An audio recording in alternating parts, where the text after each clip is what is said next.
Magandang araw po sa inyong lahat. Bago ko ipagpatuloy ang aking paliwanag, nais ko munang magpasalamat sa inyo. Maraming salamat sa inyong bukas na isipan, sa inyong pasensya, at sa pagtanggap ninyo sa mga impormasyong aking ibinabahagi. Alam kong hindi madali ang mga paksang ito.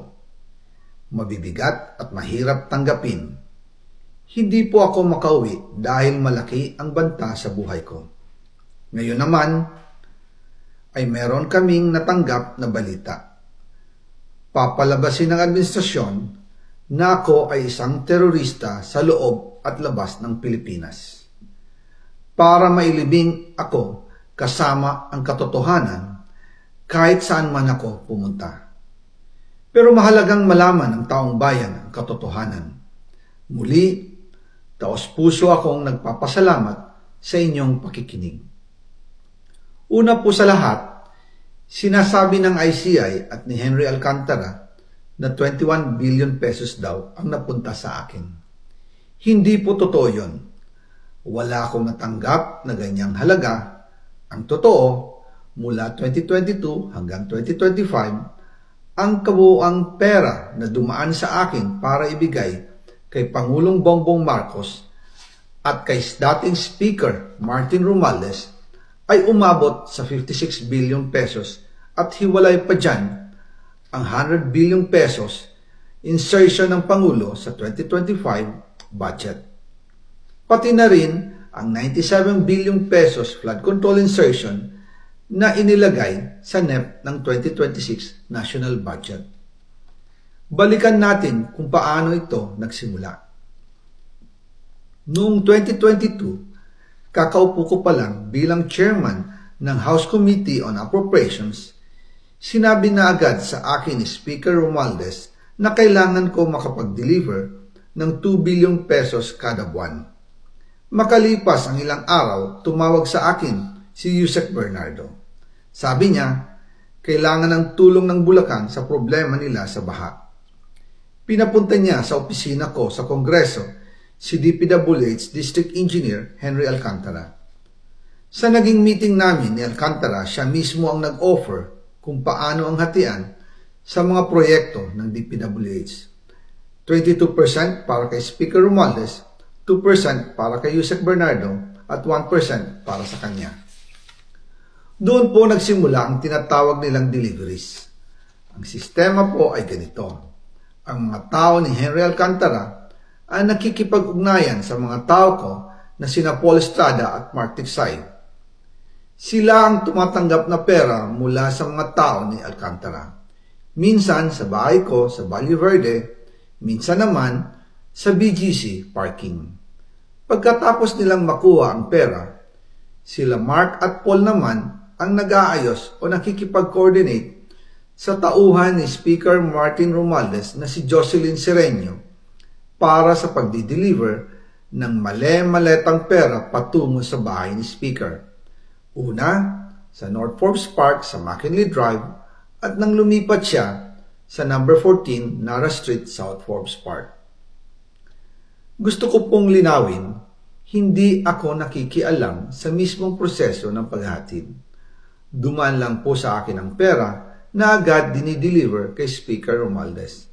Ako lang po ang nagko-confirm sa text kay Speaker kapag nadala na ang pera sa bahay niya.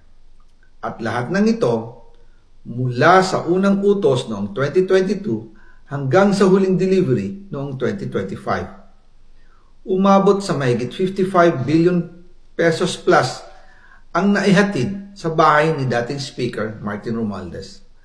Madalas hindi nabubuo ang hinihinging 2 billion pesos bawat buwan ni Speaker, kaya iyan ang final total.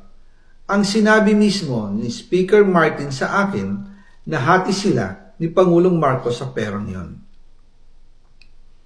Ang listahan ng mga deliveries na ito, kung kailan, magkano at saan dinala, ilalabas ko po kasabay ng video na ito. Noong November 2024, habang nasa proseso kami ng pagtatalakay ng budget, nakipag-meeting sa amin ni Speaker Martin si Yusek Jojo Cadiz. Sabi niya, masama raw ang loob ni Pangulong Marcos, wala raw siyang natatanggap na remittance.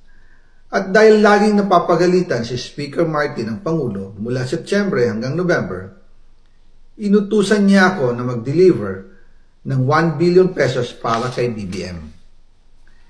Ayon pa kay Yusek Jojo, nang ipaalam niya ito sa Pangulo, ang utos sa kanya ng Pangulo ay mag-ingat at siguraduhin si Yusek Jojo lang ang maghahatid. Ang instruction po sa akin ni dating Speaker Martin Romualdez ay dalhin sa number 30 Tamarin Street, South Forbes Park at ibigay kay Yusek Jojo Cadiz dahil ito raw ang drop-off point na malapit sa bahay ng Pangulo. Sinabi rin po sa akin Speaker Martin Romualdez na si PBBM ang nag-utos sa kanya na bilhin ang bahay sa number 30 Tamarin Street para gamitin bilang bagsakan at imbakan ng pera mula sa mga SOP, koleksyon at deliveries na para sa Pangulo. Noong December 2, 2024, personal kong i-deliver ang 200 million kay Yusek Jojo Cadiz sa number 30 Tamarin Street, South Forbes Park. Ayon sa kanya, dadalhin daw niya ito sa bahay ng Pangulo sa number 41 Nara Street, South Forbes Park.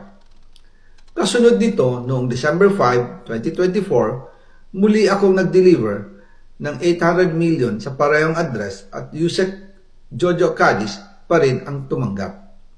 Sabi niya, iyon naman ay dadalhin sa bagong bahay ng Pangulo sa South Forbes Park.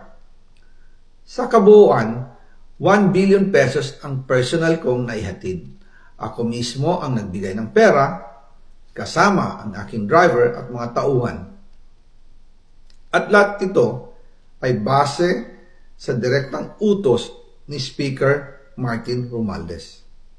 At dyan po nabuo ang kabuuang halagang 56 billion na ipinadala mula 2022 hanggang 2025. Pero kahit na i-deliver na ang 1 billion pesos para kay Pangulong Marcos at kahit na naisama na rin sa 2025 budget ang 100 billion pesos insertion sa pamamagitan ng BICAM Committee, ayon mismo sa utos ng Pangulo, nagagalit pa rin daw si BBM.